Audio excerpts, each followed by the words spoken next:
ଦେବସ୍ନାନ ପୂର୍ଣ୍ଣିମା ପରଦିନ ଠାରୁ ନେତ୍ର ଉତ୍ସବ ପର୍ଯ୍ୟନ୍ତ ଶ୍ରୀକ୍ଷେତ୍ରରେ ଜଗନ୍ନାଥ, ବଳଭଦ୍ର ଓ ଦେବୀ ସୁଭଦ୍ରା ଜ୍ୱରରେ ପୀଡ଼ିତ ହୋଇ ଉପଚାର ଘେନୁଥିବାରୁ ଭକ୍ତମାନଙ୍କୁ ଦର୍ଶନ ଦିଅନ୍ତି ନାହିଁ। ପ୍ରତିବର୍ଷ 15 ଦିନ ପାଇଁ ଭାଇ ଭଉଣୀ ଜ୍ୱରରେ ପୀଡ଼ିତ ହୋଇଯାଆନ୍ତି। ଏହି କାଳକୁ ଅଣସର ବା ଅନବସର କୁହାଯାଏ। ଆଜି ମୁଁ ଆପଣଙ୍କୁ ଏହି ଅଣସରରେ ହେଉଥିବା ସମସ୍ତ ଗୁପ୍ତ ନୀତି ବିଷୟରେ ଆପଣଙ୍କୁ କହିବି, ଯାହାକି ସେବାୟତମାନେ କାହାକୁ ବି ଜଣାଇ ନଥାନ୍ତି। ସବୁ ନୀତି ନିୟମକୁ ପାଳନ କରି ସେବାୟତମାନେ ନିଜ ପରିବାର ବର୍ଗଙ୍କୁ ଛାଡ଼ି ପ୍ରଭୁଙ୍କର ସେବା କରିଥାନ୍ତି। ଦେବସ୍ନାନ ପୂର୍ଣ୍ଣିମା ଦିନ ଦେବସ୍ନାନ ମଣ୍ଡପରେ ଜଗନ୍ନାଥ, ବଳଭଦ୍ର ଓ ସୁଭଦ୍ରାଙ୍କ ପ୍ରତିମା ଉପରେ ସୁନା କୂଅର ଅଧିବାସ ହୋଇ ରହିଥିବା 108 ଗରା ଜଳ ଢଳା ହୋଇ ସ୍ନାନ କରାଯାଏ। ଲଗାତାର 21 ଦିନ ଧରି ନରେନ୍ଦ୍ର ପୋଖରୀରେ ଚାପ ଖେଳିବା ପରେ ଶ୍ରୀଜୀଉମାନେ 108 ଗରା ଜଳରେ ସ୍ନାନ କରିବାରୁ ତାଙ୍କୁ ଜ୍ୱର ହୋଇଯାଏ। ଜ୍ୱର ହେବା ପରେ ଶ୍ରୀଜୀଉମାନଙ୍କୁ ଉପଚାର କରିବା ନିମନ୍ତେ ଦୈତାପତି ସେବକ ଓ ଅନ୍ୟ ସେବକମାନେ ଠାକୁରମାନଙ୍କୁ ଅଣସର ଘରକୁ ନେଇଯାଆନ୍ତି। ଏହା ଜଗନ୍ନାଥ ମନ୍ଦିର ବା ଶ୍ରୀକ୍ଷେତ୍ରର ଜଗମୋହନରେ ଚନ୍ଦନ ଅର୍ଗଳି ନିକଟରେ ଥିବା ଏକ ସ୍ଥାନ। ଏହିଠାରେ ପ୍ରଭୁ ରହିଥାନ୍ତି। ଏହି ସମୟରେ ମହାପ୍ରଭୁଙ୍କ ଦେହରେ ଚୁଆ, କର୍ପୂର, କସ୍ତୁରୀ ଓ ଚନ୍ଦନ ଲେପନ କରାଯିବା ସହ ପାରମ୍ପରିକ ଉପଚାର ସବୁ କରାଯାଏ। ଅଣସର ଘରେ କେବଳ ଦଇତା ସେବକମାନେ ଅର୍ଥାତ୍ ବିଶ୍ୱାବସୁଙ୍କ ବଂଶଧରମାନେ ସେବା କାର୍ଯ୍ୟ କରନ୍ତି। ବର୍ଷକ 12 ମାସ ମଧ୍ୟରୁ ପତି ମହାପାତ୍ର ବା ବ୍ରାହ୍ମଣମାନଙ୍କ ସେବା 11 ମାସ ରହିଥିବା ବେଳେ ଦଇତାମାନଙ୍କ ସେବା ଏହି 1 ମାସ ଧରି ଚାଲେ। ଏହା ଆଷାଢ଼ କୃଷ୍ଣ ପ୍ରତିପଦାରୁ ନୀଳାଦ୍ରି ବିଜେ ଯାଏଁ 14 ଦିନ ଧରି କରାଯାଇଥାଏ। ଏହି ସମୟରେ ଅଣସର ସମୟରେ ଗର୍ଭଗୃହରେ ଦାରୁମୂର୍ତ୍ତିମାନଙ୍କ ବଦଳରେ ପଟିଦିଅଁଙ୍କୁ ପୂଜା କରାଯାଏ। ବଳଭଦ୍ରଙ୍କ ପଟିଦିଅଁ ବାସୁଦେବ, ଦେବୀ ସୁଭଦ୍ରାଙ୍କର ପଟିଦିଅଁ ଭାବେ ଯାଜ୍ଞସେନୀ ବା ଭୁବନେଶ୍ୱରୀ ଓ ଜଗନ୍ନାଥଙ୍କ ପଟିଦିଅଁ ଭାବେ ନାରାୟଣଙ୍କୁ ପୂଜା କରାଯାଇଥାଏ। ଏବେ ଜାଣିବା ଏହି ଅଣସରରେ କରାଯାଉଥିବା କ'ଣ ସବୁ ଗୁପ୍ତ ନୀତି ରହିଛି, ଯାହା କାହାରିକୁ ବି ଜଣାଯାଇନଥାଏ। କରାଳ କର୍ମ। ଆଷାଢ଼ କୃଷ୍ଣ ପ୍ରତିପଦାରୁ ଚତୁର୍ଥୀ ବିଗ୍ରହଗୁଡ଼ିକର ମରାମତି ସହ ଠାକୁରମାନଙ୍କର ଅଙ୍ଗର ବସ୍ତ୍ରକୁ ଉତାରି କରାଳ କାମ କରାଯାଏ। ଶ୍ରୀଅଙ୍ଗରେ ଲାଗିଥିବା କସ୍ତୁରୀ, ଝୁଣା, ଚୁଆ ଓ ଚନ୍ଦନ ଲେପକୁ ଅଲଗା କରାଯାଏ। ଅଲଗା ହୋଇଥିବା ପଦାର୍ଥମାନଙ୍କୁ କରାଳ କୁହାଯାଏ। ତେଣୁ ଏହି ସେବାକୁ କରାଳ କର୍ମ କୁହାଯାଏ। ଶ୍ରୀଅଙ୍ଗ ଫିଟା। ସ୍ନାନ ମଣ୍ଡପରେ ସ୍ନାନ ଦ୍ୱାରା ଓଦା ପାଟବସ୍ତ୍ରକୁ ଅଣସର ଗୃହରେ ଓଲାଗି କରାଯାଏ। ଏହାକୁ ଶ୍ରୀଅଙ୍ଗ ଫିଟା କୁହାଯାଏ। ଏହି ସମୟରେ ଦାରୁ ରୂପକୁ କରାଳ ରୂପ କରାଯାଏ। ଶ୍ରୀଅଙ୍ଗ ଫିଟା ଓ କରାଳ ହେଉଛି ଶ୍ରୀଅଙ୍ଗ ନିରାପତ୍ତା ପାଇଁ ଏକ ପ୍ରତିଷେଧକ ବ୍ୟବସ୍ଥା। ଫୁଲୁରି ତେଲ ଲାଗି। ଏହି ଫୁଲୁରି ତେଲ କ'ଣ, ଏହାକୁ ନେଇ ଏକ ସ୍ପେଶାଲ ଭିଡ଼ିଓ ମୁଁ ଆଗରୁ ଆପଣମାନଙ୍କ ସହ ସେୟାର କରିସାରିଛି। ଏହା ମଧ୍ୟ ଅଣସର ଘରେ ହେଉଥିବା ଏକ ଗୁପ୍ତ ନୀତି ମଧ୍ୟରୁ ଏକ। ଆଷାଢ଼ କୃଷ୍ଣ ପଞ୍ଚମୀରୁ ସପ୍ତମୀ ଯାଏଁ ବଡ଼ ଓଡ଼ିଆ ମଠ ଏହି ସେବା ପାଇଁ ଆବଶ୍ୟକୀୟ ପଦାର୍ଥ କର୍ପୂର, ଚୁଆ, ପରଖ, ପିଙ୍ଗଳ ଓ ରାଶି ତେଲ ଯୋଗାଇଥାନ୍ତି। ଏହା ପୂର୍ବ ବର୍ଷ ହେରା ପଞ୍ଚମୀ ଠାରୁ ମାଟି ତଳେ ପୋତା ଯାଇ ରଖାଯାଇଥାଏ। ପଇତା ଲାଗି। ଅଣସରରେ କେତେକ ସ୍ୱତନ୍ତ୍ର ନୀତିରେ ପାଟ କନାକୁ ଛେଚି ବିଗ୍ରହମାନଙ୍କ ଦେହରେ ଛକି ପଡ଼ିଲା ଭଳି ବନ୍ଧାଯାଏ। ତାହା ଉପରେ ଚନ୍ଦନ ଲାଗି କରାଯାଏ। ଏହାକୁ ପଇତା ଲାଗି କୁହାଯାଏ। ବିଗ୍ରହରେ ଯେଉଁ ଲେପ ଦିଆଯାଏ ତାହା ଏହି ପଇତା ଲାଗି ପରେ ଦୃଢ଼ ହୋଇଯାଏ। ଫୁଲୁରି ଲାଗି। ପଇତା ଲାଗି ପରେ ଫୁଲୁରି ତେଲ ଲାଗି ହୁଏ। ଏହାକୁ ମଧ୍ୟ ଶ୍ରୀ ତୈଳ କୁହାଯାଏ। ଓଡ଼ିଆ ମଠ ପକ୍ଷରୁ ବିଧି ଅନୁସାରେ ପ୍ରସ୍ତୁତ ହୋଇଥିବା ଏହି ତେଲ ଅଣସରର ସପ୍ତମ ଦିନରେ ଲାଗି କରାଯାଏ। ଏହା କରିବା ଦ୍ୱାରା ପ୍ରଭୁମାନେ ଟିକେ ଜ୍ୱରରୁ ଆଶ୍ୱସ୍ତି ପାଇଥାନ୍ତି।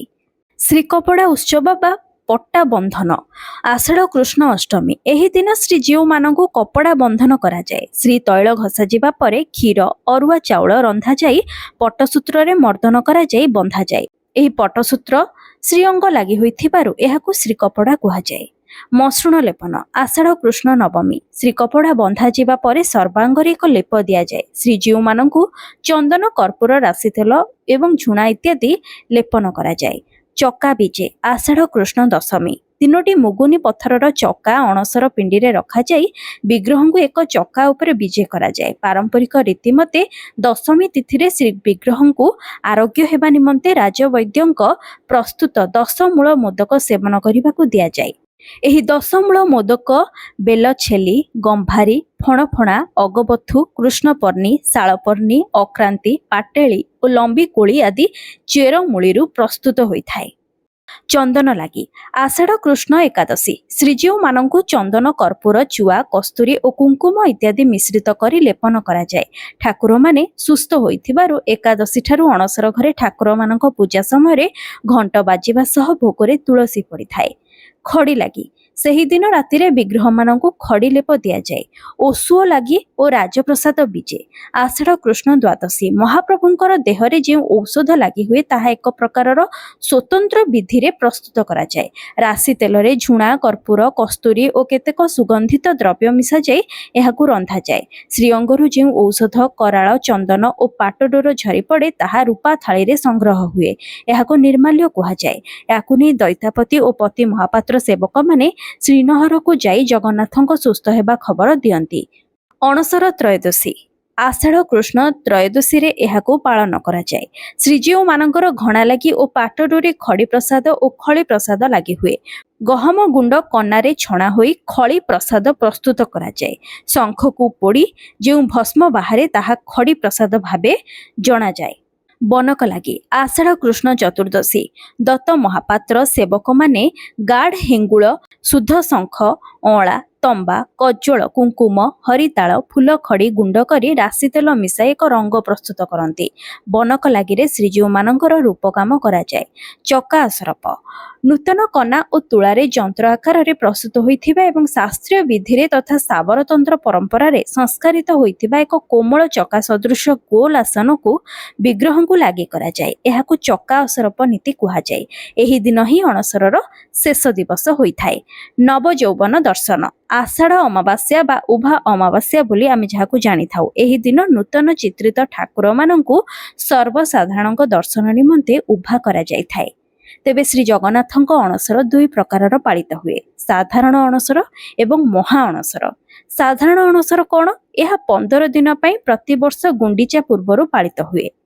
ମହା ଅଣସର ହେଉଛି 45 ଦିନ ପାଇଁ ପ୍ରତି ନବକଳେବର ପୂର୍ବରୁ ଏହା ପାଳିତ ହୁଏ। ତେବେ ସାଧାରଣ ଅଣସର ପ୍ରତିବର୍ଷ ପାଳନ କରାଯାଉଥିବା ବେଳେ ମହା ଅଣସର ନବକଳେବର ସମୟରେ ପାଳନ କରାଯାଏ।